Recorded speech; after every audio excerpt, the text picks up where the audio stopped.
I'll be perfectly honest with you, that was a little bit early. I was going to list a few of your Palmares first. I don't need to do that. I had a few on my crib sheet, but Tom, welcome, mate. How are you? I'm all right, thank you, yeah. Not bad. Look pretty relaxed. Yeah. Just the way he's swivelling on his sofa is unnerving me. That's going to annoy some people, because if I was watching myself swivelling like this, it would annoy me. So sorry in advance. So our pre-chat warm-up, we had a bit of a game, didn't we, out in the green room, where we had to roll table tennis balls into some polystyrene cups. Yeah, we weren't right good, were we? We weren't good, but once you particularly got into the swing of it, you were quite adept. You were quite focused and quite vocal, and you adopted a few different styles. Do you want to talk us through that?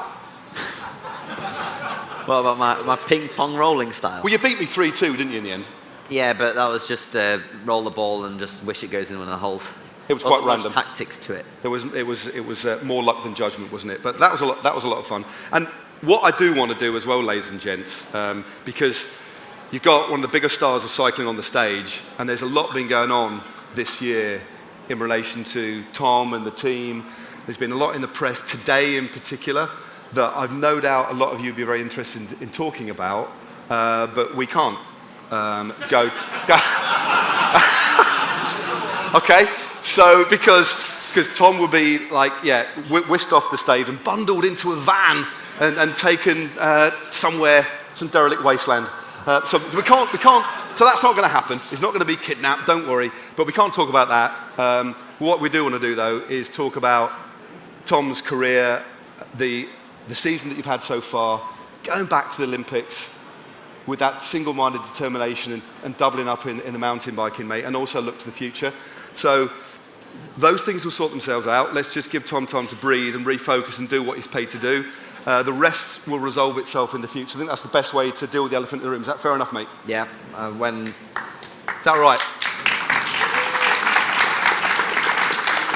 But if you do collar Tom in the toilets later, it might give you some waffle. Who knows? It might give us the inside edge on what exactly is going on. We will never know. But Tom, you will know at some point. At some point, but maybe not tonight. You can't tell us anything, can you? No. No. All right. Okay. Right, Tom. We chatted 2 years ago here, didn't we? We had a chat with me, you, and Ed Pickering, and we were on the stage, and we were looking. You'd just come off the back of your magnificent season, where we think you won Amstel, but you were second. You got the stage at Outdoors in the Tour de France, and you were very much focused on the next phase of your career, combining a bit of cyclocross and a bit of mountain bike. It was all in for the Tour. That's changed a little bit, hasn't it, this year? So can you just explain where you are with that, this relationship with the Tour? It seems a little bit on and off. Can you just talk us through where you are with the Tour? Yeah, I mean, my first year in the Tour was amazing. Of course. My first experience of it, I won a stage. G was on the podium. It was great. And then the last 2 years, to be honest, I didn't really enjoy it. It was difficult. I didn't win a stage.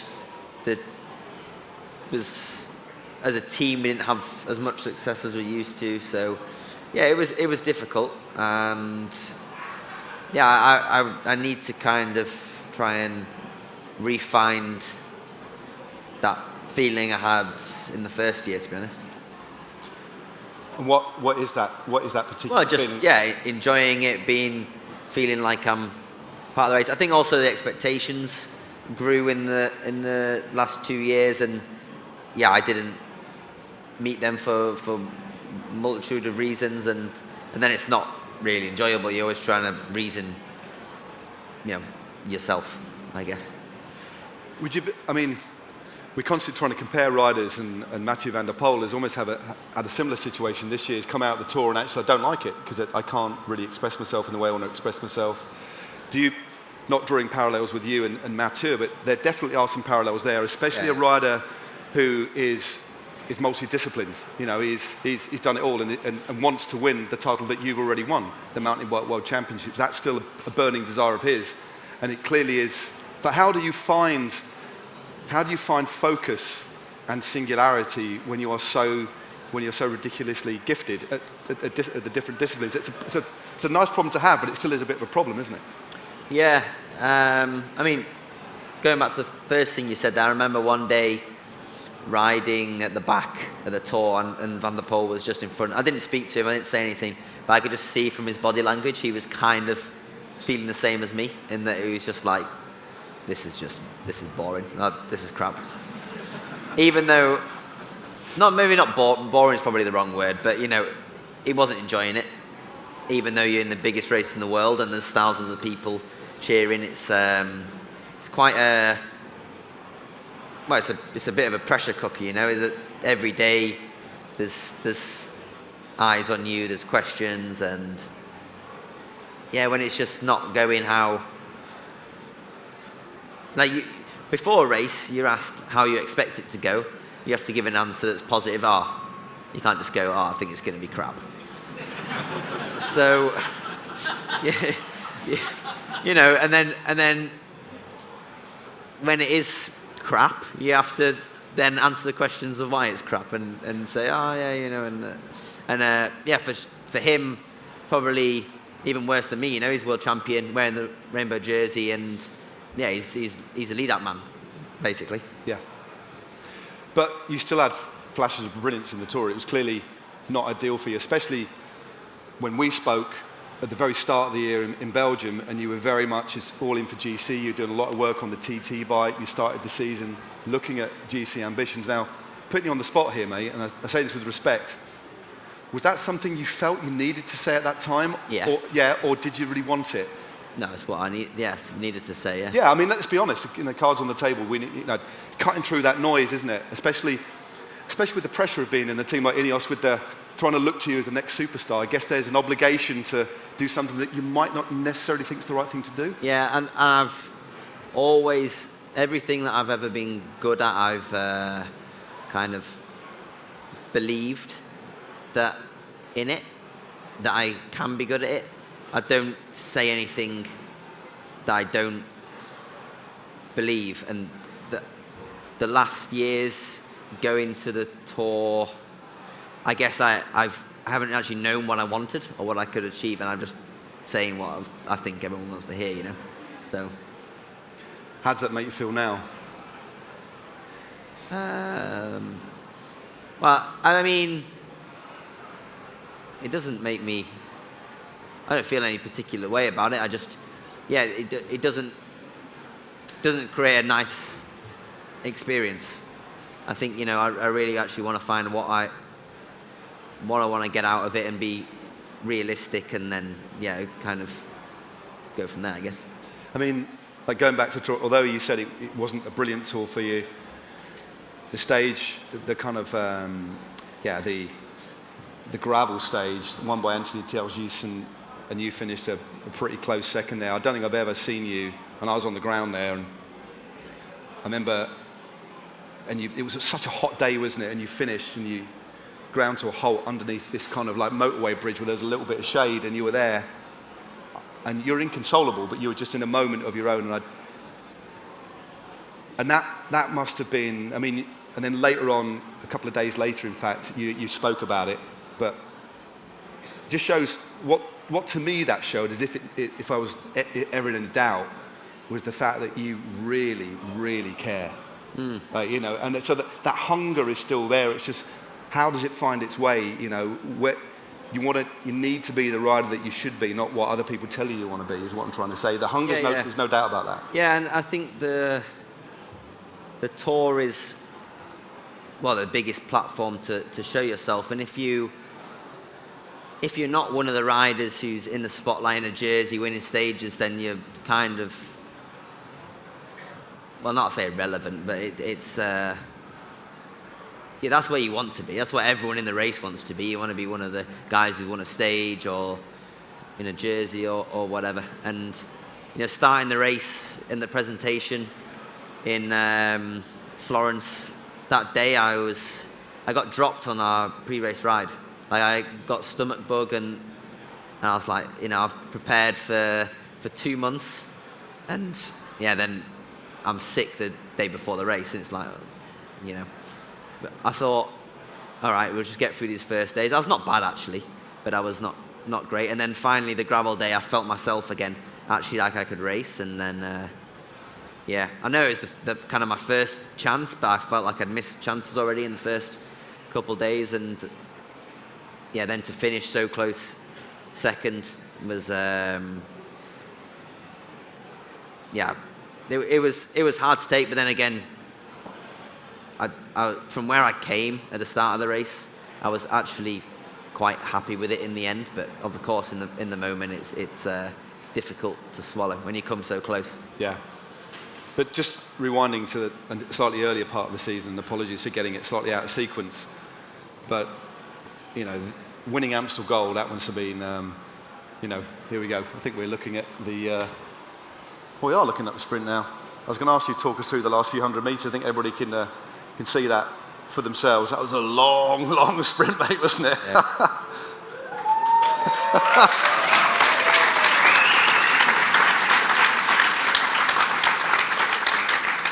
There it is from the top. Again, undeniably you winning it that time, mate, after...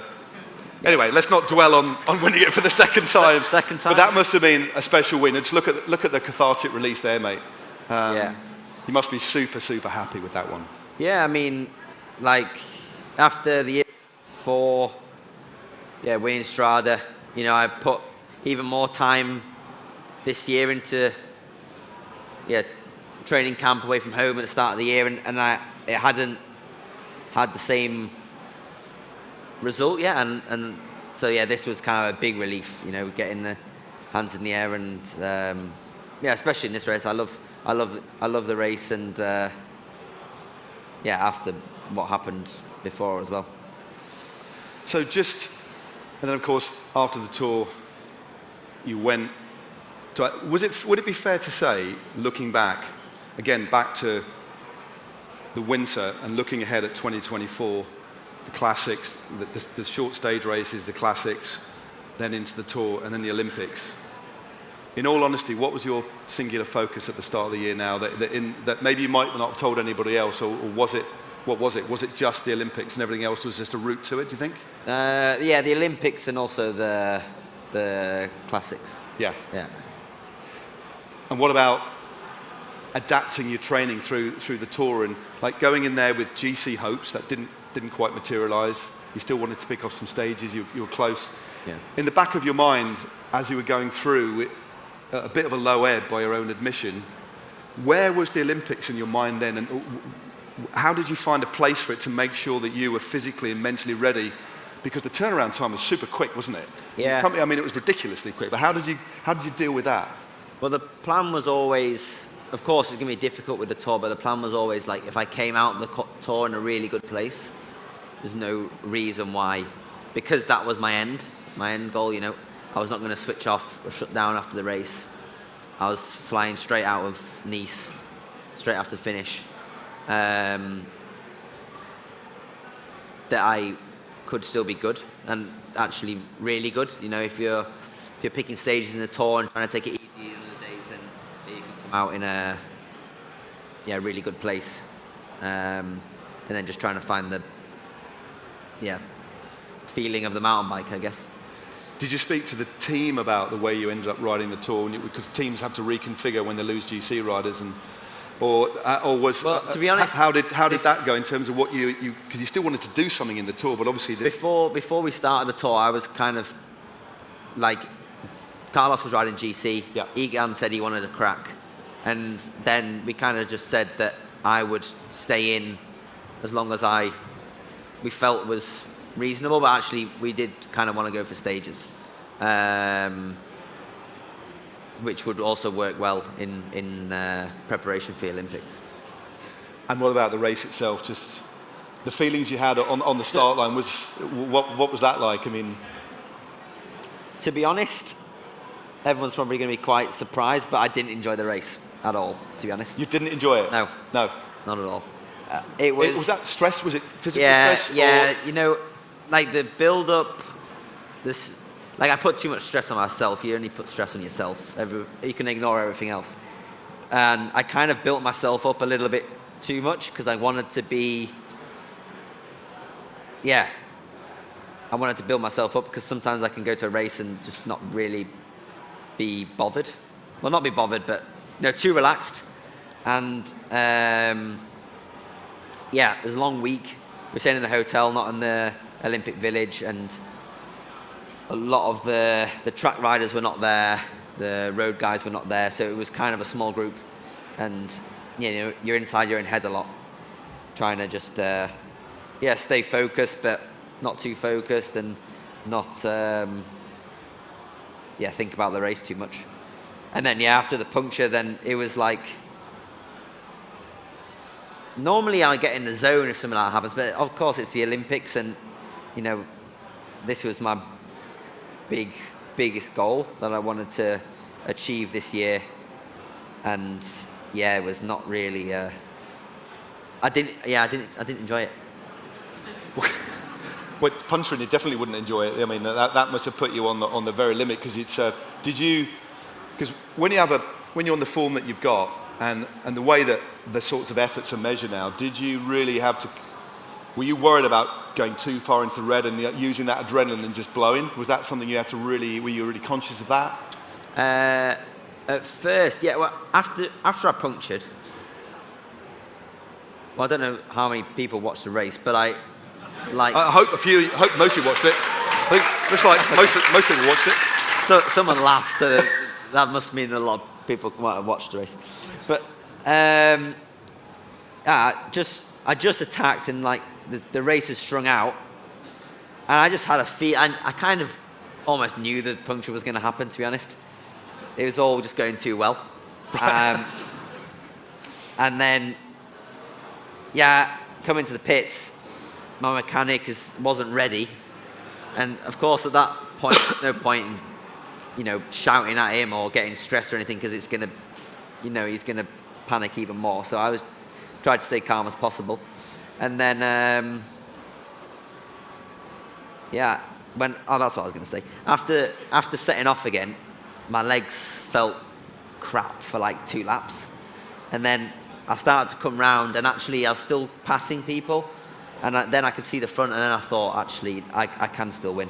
But, at first I thought bronze was possible. At what point did you, because you took the lead eventually, but coming into the final lap, I can't remember the New Zealand lad that was closing pretty quick. It was, I wouldn't call it tense, but there were moments when he was actually, what's the name of the lad who was the New Zealand guy? You mean a South African? South Alan Hatherley. No, the other chap, the New Zealander, was up there as well. Anyway, but there was somebody closing, wasn't there, a little bit on the final lap. But how much information, it's difficult to look round on a mountain bike, isn't it? But how much, could you really enjoy that final lap? Could I enjoy it? Yeah. No, 'cause I was trying to chase bloody Koretsky. But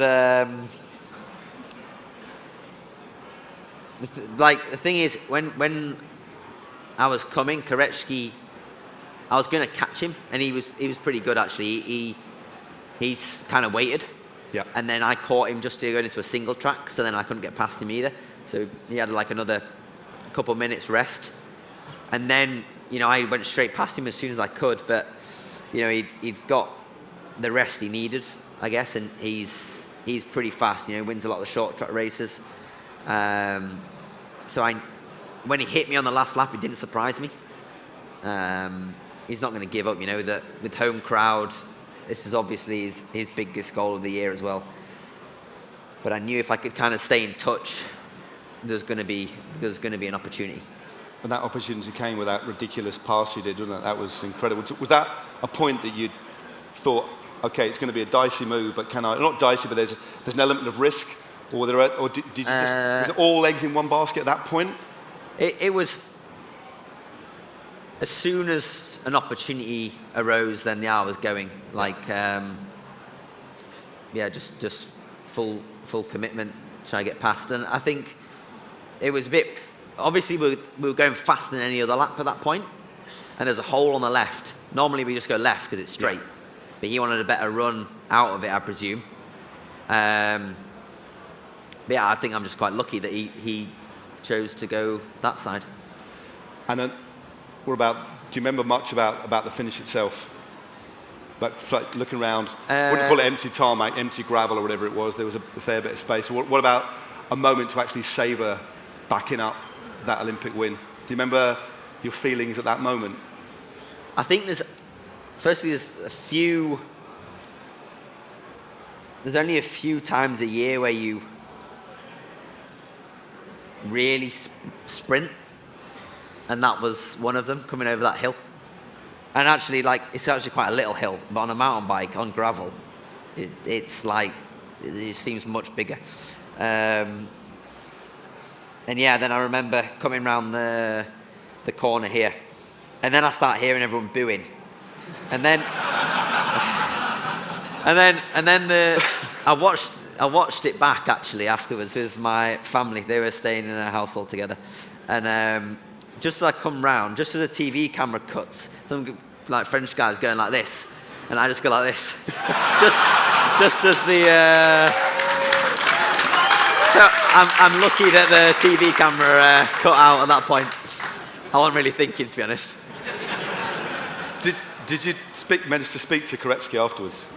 Yeah, Koretsky was pretty good about it, actually.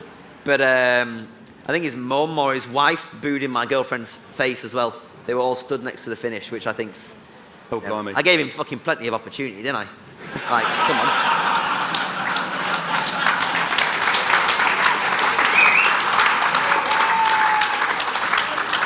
That's pretty emphatic, mate. But backing it up, mate. When you look back, have you actually watched the race back, or do you ever watch races back?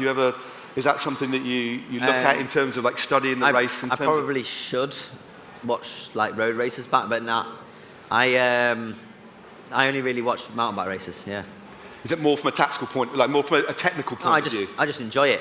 I should watch the road races, because I'll learn. You should watch a bit of road racing. Yeah, but... I mean, obviously pretty good, but, you know. Nah, yeah, but...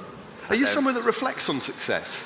Because it's often talked about, isn't it? You know, some of the best athletes, the finest athletes, especially if we focus on GB and the success on the track and the last kind of 15-odd years at the Olympics, that a lot of athletes, especially in the Olympic cycle, and maybe focusing a bit more on the track side of it, there was a realization quite quickly that the joy was being drained out of the sport. They were winning multiple rainbow bands, multiple Olympic titles, but as soon as they finished, there's no real period of reflection, and you've backed up that. You must have moments where you think, yeah, I deserve this. I'm best in the world, you know. Growing up in the British cycling system, when I was until I turned under 23, like when I won like junior world titles and things, it's just like, yeah, well done. And I remember winning time trial worlds, the junior in Bergen, and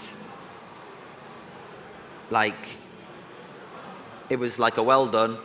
Me and Fred Wright played Xbox in the room when we got back, and then we went down to dinner.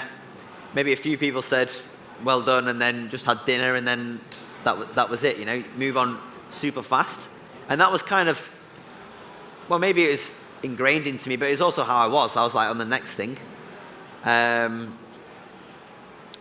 until Tokyo, and after that, then I like. Everyone said, now you really need to like let it sink in, and then, yeah. I don't drink, but I like gained like 4 kilos in 3 weeks before the Vuelta that year. So I like. Yeah, because you did have I like cookies. You did have a hard Vuelta, didn't you? Yeah. But I came good at the end, and everyone was actually like quite impressed. You know, they were like I think a lot of people in the team didn't want me to go, and like. I went, I wasn't very good, but then actually at the end I kind of was coming round, which people in the team were quite impressed with, I think.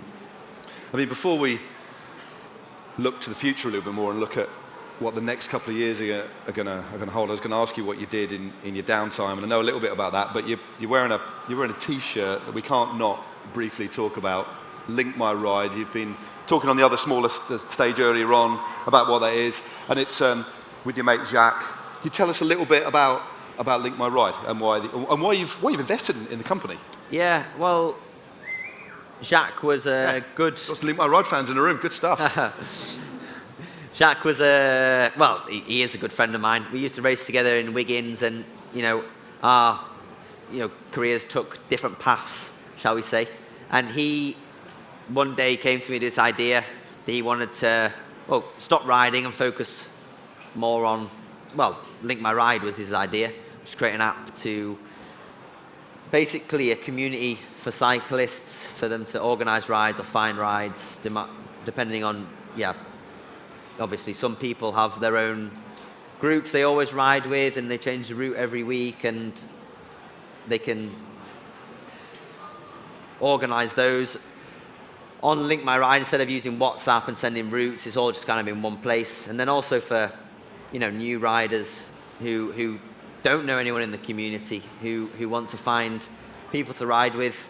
And we've kind of just created a platform to enable that. And, like, for example, if I'm someone who loves riding in groups, I do it a lot less. You came through the club scene, didn't you? Yeah. Like I used to go chain gang Tuesday, Thursday, and then cafe racing Saturday, and then don't need to do much more training in a week, do you? Then when you're 16. So it's just a massive part of cycling is a social scene. And even like I've been at home in Yorkshire for a few days now, and it's dying a bit. And I think we need to try and revive it a little bit. People are looking at power meters and doing specific efforts, and it's not everything that cycling is about. Yeah, I think you're right, and I do.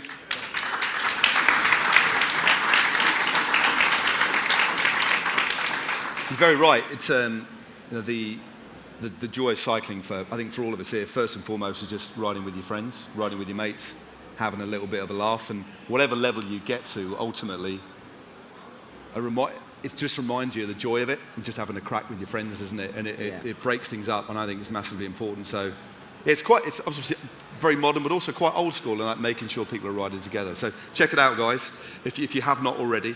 But looking to the future, Tom, we touched on it very briefly at the top of the show. Despite your success this year, it has been a little bit of a difficult year. We don't need to go into the whys and wherefores, but what I want to know is, and I'm sure everybody else wants to know here, is what does the future look like a little bit? You're back at the Ineos training camp. They've had a massive shake-up. They've got some new signings, 30 new members of staff, so a lot's been looked at. They're clearly addressing any lingering issues that were there. Obviously, they've had a lack of success. That's fair to say. That's all out there. But so what, are you in a happier place in terms of the clarity of purpose moving forwards for you in the next couple of seasons, mate? No. No? All right, okay. Says it like it is, this lad. You can't. I'm never going to lie. So it is true. Yeah, we've had a difficult year. Yeah. I've had a difficult year. It's been it's not what we wanted, but I do see a lot of positive changes, and of course, well, everyone accepts that it's difficult, which is the first thing you need to do if you want to change it. So I definitely see some of those changes happening, and I do hope that it can be turned around for next year. Yeah. So what about you personally? What are your aims for 2025 in particular? Is the Tour de France dream in terms of, not dream, or is the Tour de France in terms of general classification something that you're not going to focus on? Is that something to put a little bit further, kick the can a little bit further down the road, or just do you want to focus on winning bike races, or how does it look? It must be coalescing in some way now, because you've got to structure your training. Yeah, I think I've lost kind of that ability, like the sprint, the speed that I had maybe 2-3 years ago, and that's what I want to try and find again. And my favourite races are like the one-day races, the classics, and I haven't won a monument yet, so these are all areas that I want to try and that's where I want to focus, really. So what about the Grand Tours then? Because there's those desires of yourself. I look miserable there. That's when my hands are full of blisters. Was that Roubaix? That's Roubaix. Roubaix last year, wasn't it? I thought I could just drop in and it'll be all right, and wear no gloves. You literally did drop in, didn't you? I'll be fine. Yeah. You got around all right. You did all right, didn't you?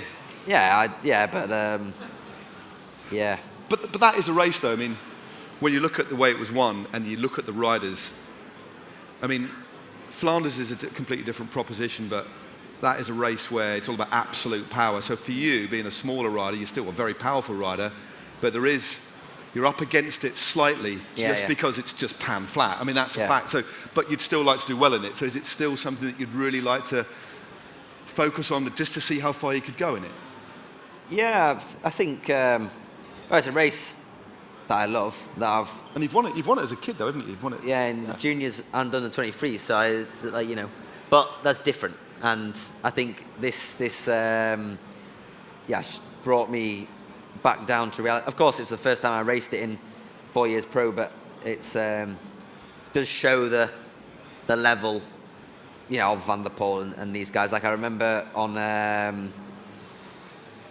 Arenberg where Van der Poel attacked for the first time.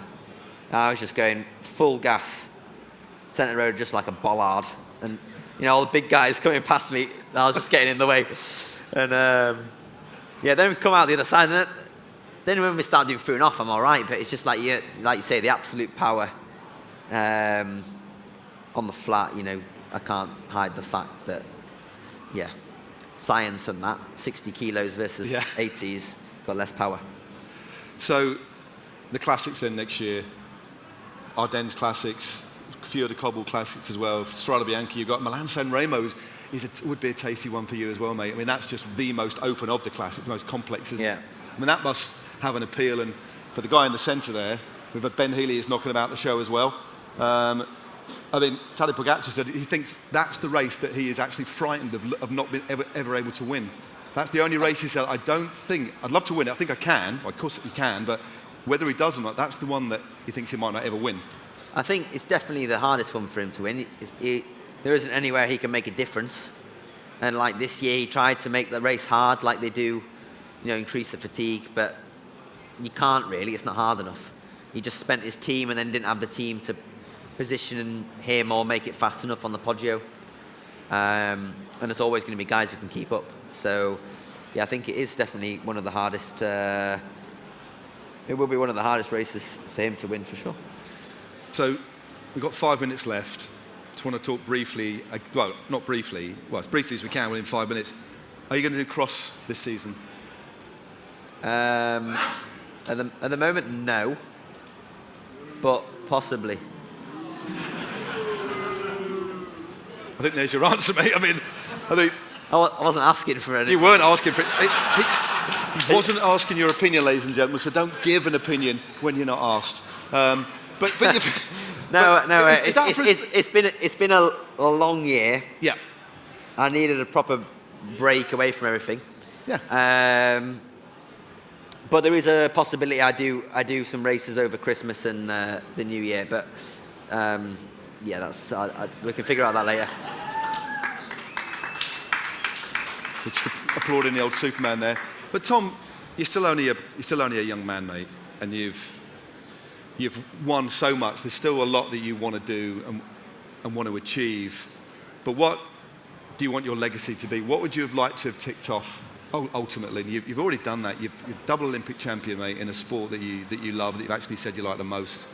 You've been world champion in cyclocross. You've not won a monument yet, but you've won Amstel. You've won Strada Bianca. You've won a stage of the Tour de France in the most magnificent, probably one of the best wins we'll ever see. You handle a bike as if you're supernatural. We'll all admit here that we've never seen anybody with the prowess, with the skill, with the craft. I mean, you are aspirational, mate, when it comes to guiding a bike. You really are. I need to learn from you. I just come off in a roundabout. Maybe we'll talk about that a bit. We've all been there. We've all been there. But what do you want the next few years to look like? If you had your own choice, and okay, there are going to be team obligations. You're a well-paid elite athlete. You know that. But what do you want to achieve? Well,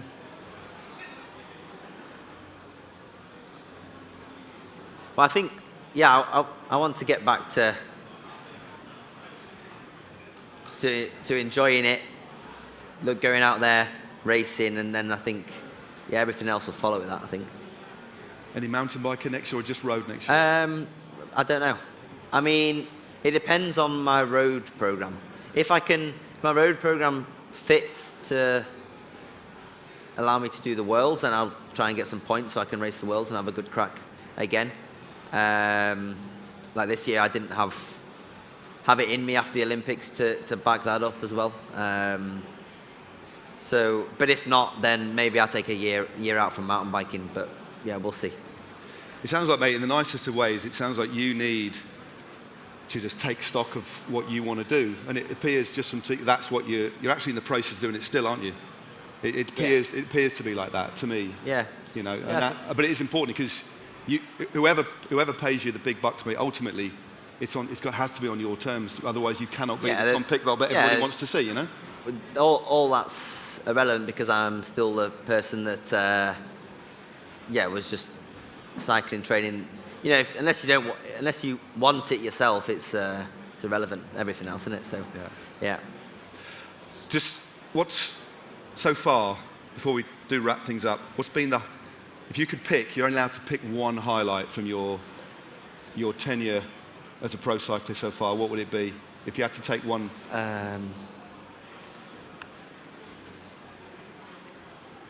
That's difficult. I think Tokyo is my favourite victory, even though the weirdness of it and COVID and because I was young, I was on the other side of the world in Tokyo, and it was it went perfectly, and that was good. Although Alpe d'Huez was also pretty good. That was pretty good, wasn't it? Yeah. I think Alpe d'Huez or Tokyo? Alpe d'Huez? Tokyo? Alpe d'Huez? I think it might be a bit of a road-centrical audience here. To be perfectly honest. Tom, it's been an absolute pleasure. We're slowly running out of time, mate, but I think everybody here, and I can just sense it from the atmosphere in the room, just wants you to be the best version of yourself, mate, and that's all you can be. But just focusing on what you love, and you will go on to even greater success. I've absolutely no doubt at all. So next year, give it the full beans, mate. Everybody here will be behind you. And as ever, it's been an absolute pleasure, mate. So you take care of yourself. Thank you. Thank you.